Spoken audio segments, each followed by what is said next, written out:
Our Assistant Schools Division Superintendent, CESO 6, Dr. Aurelio G. Alfonso, our Public Schools District Supervisor, Mr. Jonathan P. Derez, our Congresswoman, Teacher Stella Kimbo and Miro Kimbo, our guest speaker for today, Mrs. Fabi L. Manzanero. With your leadership and commitment to improving the quality of education in our alma mater, your vision and dedication inspired us all to strive for excellence. To our principal, Mr. Josefino A. Mendoza II, our head teacher 6, Mr. Rodolfo Valentino L. Lucas, our moving up and graduation rights chairman, Mr. Darwin M. Pino, our moving up and graduation rights committee who had helped in organizing this event. Your support and dedication have been the backbone of our success, which we are so grateful. To our passionate master teachers, advisors, co-advisors, mentors, and coaches from the junior and senior high school department, to my class advisor, Mrs. Maria Criselda A. Sandy, to my Supreme Secondary Learners Government Advisor, Mr. Von Ryan P. Cagata, and Mrs. Hedilea C. Antonio, our General Parents Teachers Association team, our school administrative staff members, my STEM 12 Edgardo Gomez, my significant person, and to the proud parents, with each lesson taught, every encouragement provided, and all the patience exhibited, nandito na po kami. Maraming salamat po. And most especially, our batch 2023 to 2024 completers and graduates, congratulations! We are here to culminate the years of hard work, dedication, and perseverance, and with that, give yourselves a big and loud claps.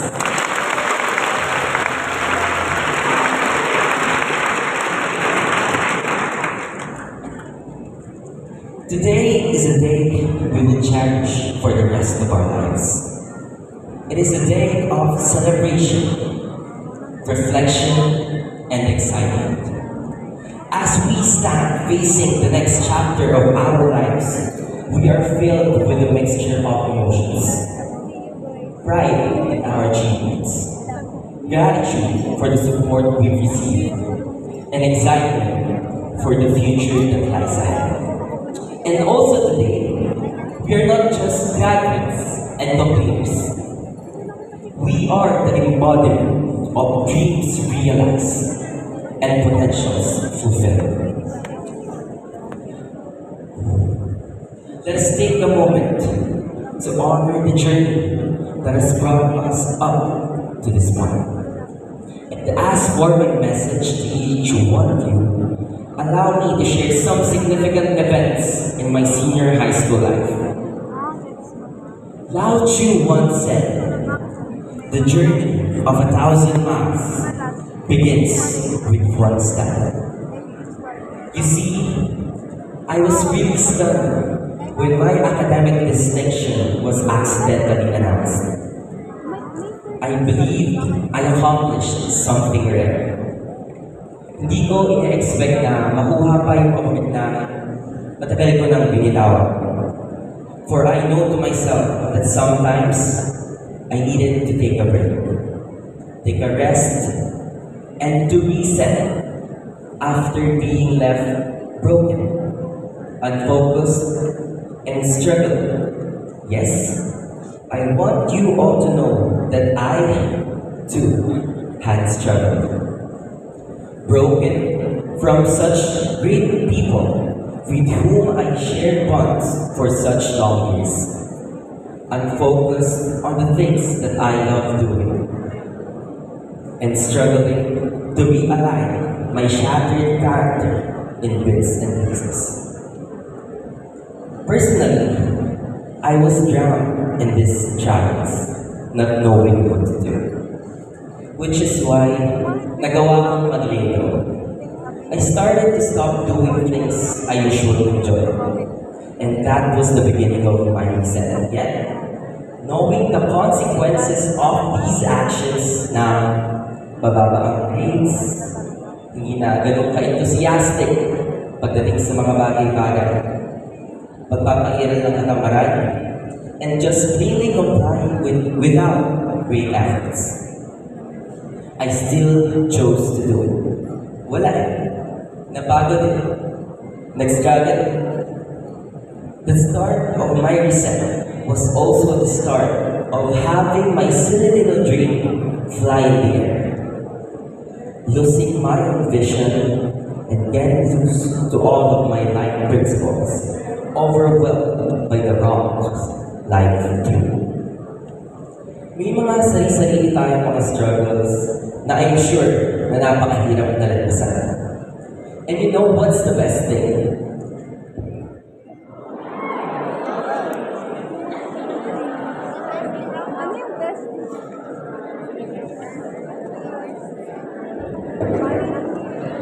Hello. So, pinagbigyan ulit tayo ng panahon. Then, going back, after all of these struggles, you know what's the best thing? That process was the most beautiful story after all.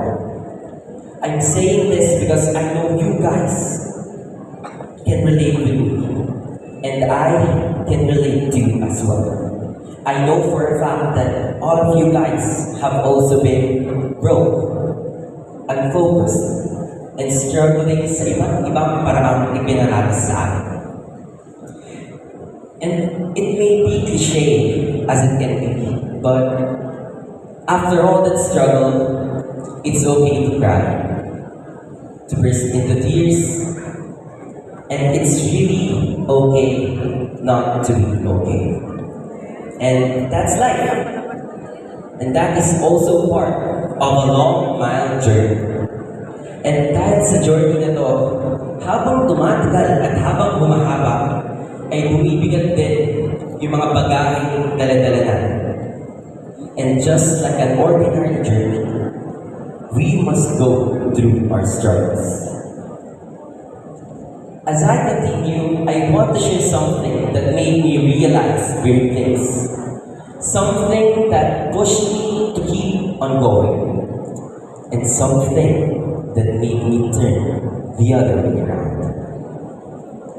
I was recently asked a question by a great mentor who's also the most handsome teacher in Fugoso. Binakit ko ba daw?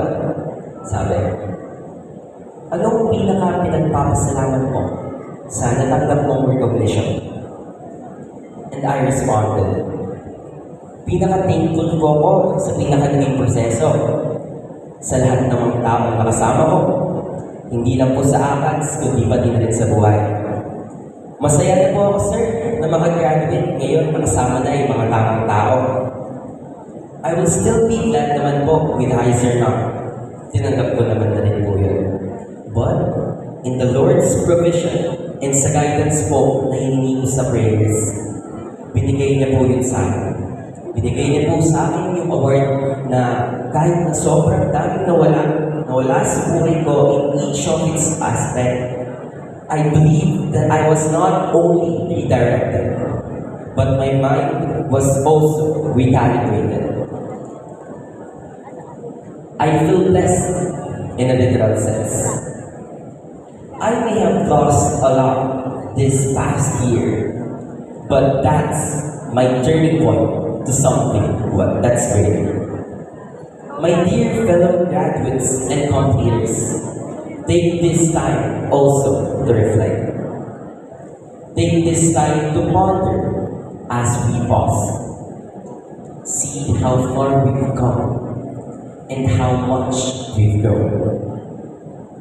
From the very first day na pumasok pa lang tayo sa mga hindi siguradong pintuan, dito na nagsimula ang ating mga panahon.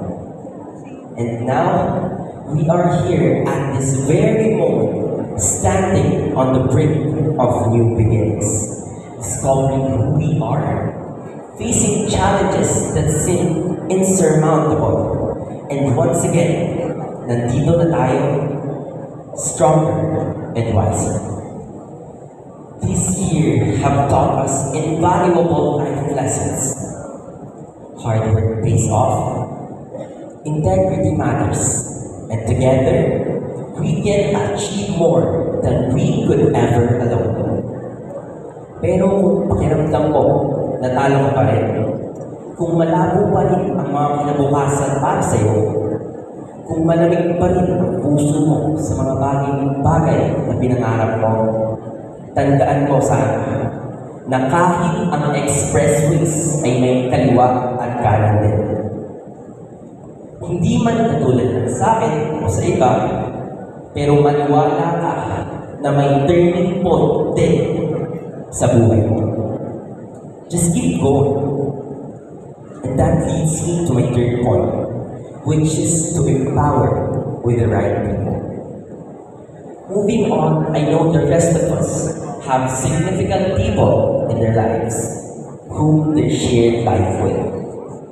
But as for me, mapagpahalaga talaga ako sa mga kaibigan. And I just wanted to thank God for letting me have those people as I walk through my senior high school journey. Dear fellow graduates and completers, sure ako na sila yung tinatawag nating mga best friends, mga tropa, mga BFF, o kung anumang tawagin mo sa kanila. To brag about this, I am thankful to my uni fans. They're not just best friends, but they are the ones whom I consider as my family. Ang galing nga naman, because I truly believe that I was redirected into something and exploring more of myself and about what I could do more. Thus, I will gladly take this opportunity to mention mga ipon. These guys accompanied me to a new direction, where all was new, where you would feel that you have such amazing brothers. These guys made the journey longer with such happy steps, and they introduced me to their own, my friends. I'm really grateful for having them. Yung mga tao na nandun, hindi rin talaga sila basta-basta. And for me, I also hope that we could have more Batangas trips together, and as we grow older, mas lalayuan pa natin on our get-together. To my SSLG family, in the midst of my downfalls, they made me feel that we have each other's back. My dearest advisors and officers, especially Marla and Jed, thank you. Where's Virgil?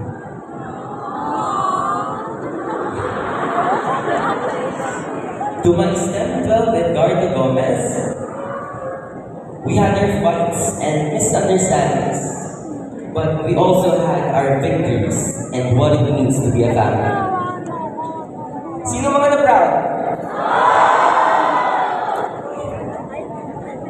The whole school year was in a whole another level of fun. Sa inyo, naranasan ko kung anong isang magandang section. Walang paangalan dahil lahat tayo sabay-sabay na ako.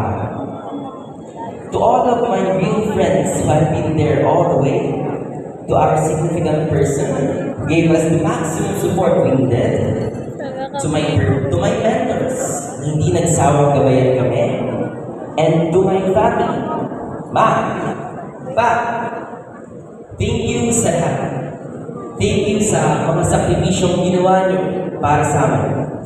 Sa pag-unawa sa mga panahong kailangan namin at sa pagmamahal, lalong-lalo na sa panahon ng pagkalabanan. At ngayon, nandito na tayo. Maraming salamat sa pagsuporta at sa walang sawang pagmamahal. With you guys, I learned to engage in turning the tables. You guys are my empowered. Looking back, the word empowered is one word I firmly firmly stand and believe in. Galing. To empower is to encourage and support people in their abilities to do something, given the set of abilities they have and in the skills they want to excel in. What's funny is that the closest people to my heart notice how I lead people and positively influence their lives just by naturally being. This is simply who I am as a person. An encourager, motivator, and perhaps your supporter. But with them, I felt that this personality was reciprocated and I felt empowered. And my sincere hope is that you too may have some people around who could be a source of power in your lifelong journey. And if you do already have one or two, please keep them up with all your might. And as we move forward to my last point, which is the most important of all, to pray. Amidst all of the situation life through, we must never forget our God. How He sustained us for all this time, sending people to accompany us today, and opportunities for us today. The guidance, provisions, signs, Sa and office His yan. unconditional School love. office. These are all from God, which shapes us to be the person who we are right now. Dun sa may katabi ng One time, I was with a friend, and something notified sa phone ko. Reading the message, I had this feeling of devastation na completely and literally nagulong-gulo. Hindi maayos at hindi okay. Kaya nung kasama ko ang friend ko, naglalakad lang kami pauwi, still thinking on how to deal with the situation. And as we walk, napadaan kami sa Conception Church. And ang unang pumasok sa isip ko ay ang pray. So, I prayed to God. I knelt and started to tear up. Dito, wala na akong pakay na makita niya akong naluluwa sa ganitong pakiramdam. Basta, magdadasal ako. With that, I just wanted to impart that we must never ever forget our God. Napakasayang magdasal at kausapin si Lord Jesus sa lahat ng pangyayari sa ating buhay. For this written in Deuteronomy 31:8, be strong and courageous. Do not be afraid nor be terrified because of them. For the Lord your God goes with you. He will never leave you nor forsake you. And that is my life verse. Kaya dalangin ko sa bawat isa sa atin ngayon ay sana huwag mong kalimutang mahalin ka ng Diyos na nasa taas. Kung nahihirapan ka, kung anong achievements mo sa buhay, dasal mo ulit lahat. And as for me, God has always been with me in my ups and downs. I learned that Jesus has always been me, and I think that the prayer of a sincere and a broken heart is attended to. To our completers, here's one thing. Life ahead will be undoubtedly hard to deal with, but I want you guys to take the step. A step in equipping yourselves with knowledge, resilience, and friendship to face whatever comes your way. Do not lose your spirit, and you will strive for more. To my fellow graduates, our journey of learning does not end here. It continues as we step into this world ready to make our mark. Let's cherish this moment to honor our journey and step boldly into the future. Once again, the journey of 1,000 miles begins with one step. Our journey starts with a small step. Those stories that I mentioned are just some part of my journey. I'm truly glad to share with you the step I took in my life. My struggle, my turning point, my empowering moments, and my prayer. We must always remember that our struggles are our stories. Our turning points are its twists. And its empowering moments are the engagements they brought. And lastly, our prayers are all of His power. Everyone, let us embrace the challenges and opportunities ahead with the same passion and perseverance that have brought us here. This is our day. I wish everyone the luck on their future endeavors. You are about to create another chapter in your life. A quote from Naval Ravikant, which is a great entrepreneur and an investor, said, "To write a great book, you must first become the book." Here's to the journey ahead and the infinite possibilities it holds. This is not a goodbye, just a see you around. Congratulations once again, completers and graduates of Expo 24. Let us always remember our promotion mantra. Sustain the passion for excellence. This has been Mr. Jared B. Dure with highest honors, saying we did it, and we all deserve the biggest round of applause.